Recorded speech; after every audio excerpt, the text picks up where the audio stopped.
Hi,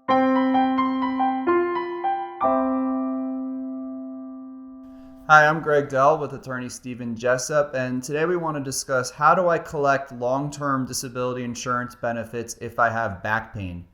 And Stephen, you know that back pain is probably within the top three of all of the causes of long-term disability insurance benefits that we handle and that we see from people who call us all over the country. And it's also probably one of the more challenging types of disabling conditions that are needed to be proved that the disability carriers often challenge because of the subjective complaints of the pain. How do you encounter and handle these types of claims when presented with them? Well, I think first and foremost, you got to take a look at the medical records, what the diagnoses are, what type of objective evidence there may be by way of MRI, CT scans.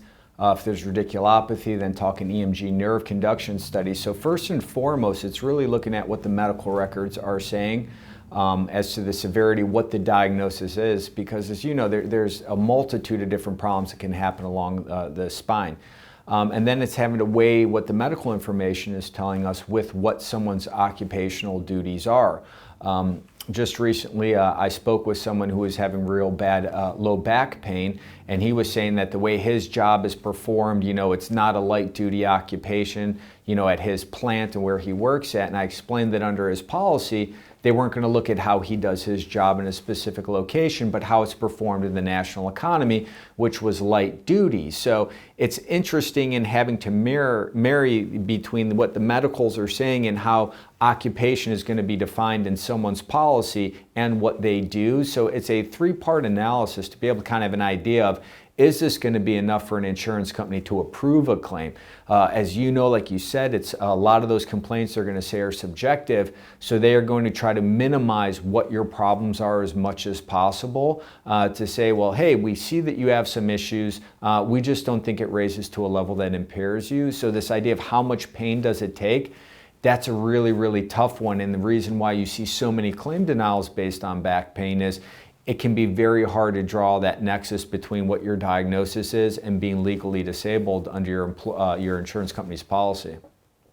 Right, and the question that's asked about the level of back pain is really kind of misleading because there's no medical tool. No one has invented anything out there to measure pain. It's not like hey, come into the office, we're going to put you on this machine and we're going to hook you up, and when we scan you, it's going to say you have a pain level 10 or a 5. And everyone's pain is different, so you can't go by a machine. So when the disability carriers, when they deny these claims, they say that your subjective complaints are not supported by the objective evidence. That's kind of a nonsense type. That statement is unfounded because of the fact that they can't measure the pain. Nobody knows the level of pain that someone's experiencing. Now, clearly, if you're looking at an MRI or an X-ray and your spine is fractured, then you would think, different story. That should be pain. But the majority of people have degenerative disc disease in their back. They have herniated discs. They have osteophytic formations. They have radiculopathy. All different kinds of conditions, obviously, that go on in the lumbar and thoracic area of the spine, which cause them to have these pains.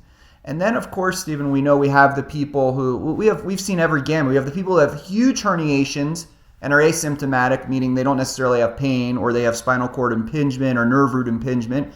And we have the other people who have really what would be considered normal MRI scans for their age. Of course, they have some degenerative disc disease. They have some minor nerve root impingement or some minor neural foraminal narrowing, things like that in their back. And yet they're in excruciating pain to the point where they can barely sit in a chair, can't get comfortable in any position. And the carriers eat them up on those because they go, you have minimal objective findings. Yeah. So it's a difficult balance because we always say, and the doctors always say, that I don't treat the chart, I treat the patient. But the problem is, in the world that we live in disability insurance world, is that the disability carriers, they treat the chart and not the patient, because they go by the paperwork. They don't even know who you are as a claimant, basically. They just look at the paperwork. So how do you work with the claimants to really dial in and prove on paper so that their chart gets them to the level. And when I mean their chart, their medical records gets them to the point where they have the best chance to secure benefits for back disorders. So even before you get to the medical records, because if a claim is filed, you're going to have claim forms, and we've always discussed how important it is to be, honest and upfront when answering those forms, because like you said, most of these pain conditions are going to be subjective, especially if there's minimal findings. So if there's any inconsistencies or inaccuracies on those claim forms, your insurance company is going to look at that and say, well, if we can't trust you on this little hiccup you had on this form, why should we believe these subjective complaints of pain, especially in a lack of strong findings? It can be very difficult in those situations where there are minimal findings. And I think insurance companies realize that, because a lot of policies now are limiting, to 24 months of benefits, stuff that they consider neuromuscular, musculoskeletal disorders, where they kind of lump in a lot of these degenerative disc diseases and these pain conditions into this idea of, hey, it's not to a severity we're going to pay beyond this 24-month period. So even the insurance company understands that it can be hard not only for us to prove, but also hard for them at times to disprove. So they remedy that by creating these limitations in their policies to try to wipe out a lot of these claims after a certain period of time. So when it comes to, how you work up a file, if there's minimal findings, it's going to be harder. If there's a lot of objective findings, you would think it would be easier, but even then it isn't always the case. Outside of what you had described, like a fractured spine, where you have an acute injury, there's something that makes sense as to why this person needs to stop working right now. They need some type of surgery. But for the most part, these conditions are chronic in nature, and people have been working with them for years and years and years, which raises the question from the insurance company, well, what's changed? Why has it gotten worse? That's why if you're thinking about filing, getting updated diagnostic testing to see and compare against prior studies can be so important. Making sure that the doctor is documenting what your complaints are, especially in a workplace setting. And very important is a lot of times we see the medical records where there's this stuff where they do, strength testing and gait and all that stuff. And that stuff can read normal, and then where the doctor has a space to describe what the problems are, talks about all the issues, that the patient's having. Well, an insurance company will look at the portions of any medical record that say normal or no significant findings, and kind of ignore what your doctor might be saying where you get a chance to kind of elaborate and write things out. So it's making sure those medical records are going to be sufficient. And then, one of the biggest things is what the occupational demands are. A great number of jobs today are sedentary in nature. We know sitting all day with a bad lower back is horrendous. That's one of the worst things you can do.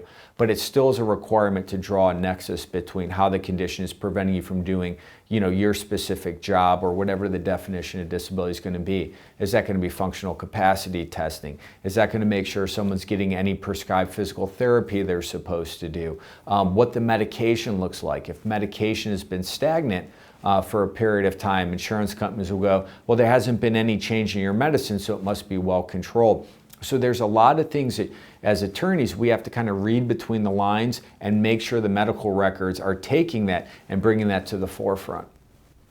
Right. And I know, Stephen, in our claims, we like to work with a team of doctors. So clearly, if you have a back issue, we want you to have an orthopedic doctor on board, or a neurosurgeon, or maybe a neurologist, or maybe even a physiatrist who's a physical medicine and rehabilitation doctor, especially when you mentioned that back pain is so often a chronic condition. And a physiatrist is someone who's either recommending therapy, giving you injections, whether they're epidurals or sets of facet blocks, or all the different options. And really, and then also having a family medicine doctor, possibly consulting with a neurosurgeon or an orthopedic surgeon to see if there's any surgical options. Often there's not, and clearly you're not required to have surgery by any means, especially when it comes to a back disorder. But it's really about the more you can document on paper, the more you can take every single recommendation for care and treatment possible, the more credibility that the disability carrier is going to give to your complaints. Because like we said, at the end of the day, this all comes back to the subjective complaints of pain. And do you have the medical support to show that you've undergone all of the diagnostic testing and that you've taken all of the suggestions from your doctors to try to do what you can to alleviate all that pain? And if you've done all of those things, and on top of all of that, you have this great medical record, and they don't find you doing things inconsistent on video surveillance or social media, such as your Facebook or your Instagram or your TikTok, if you have any of those things, then you're going to put yourself in the best position to get those benefits approved. And if you've been denied, you're still going to be in the best position to get approved, because at the end of the day, your credibility means everything in conjunction with the medical support. So, Stephen, we've handled probably thousands of people who have been on back claims, and we're just scratching the surface here because every claim is unique among itself. But we always offer a free initial consultation for any claimant, no matter where you live in the country, and no matter what stage you're at, whether you're applying or your claim's been denied. We're happy to review your claim. All you have to do is give us a call or contact us through our website. One of our lawyers will immediately contact you. We'll ask you to send us a copy of your policy or your denial letter, and we're going to be able to let you know right away.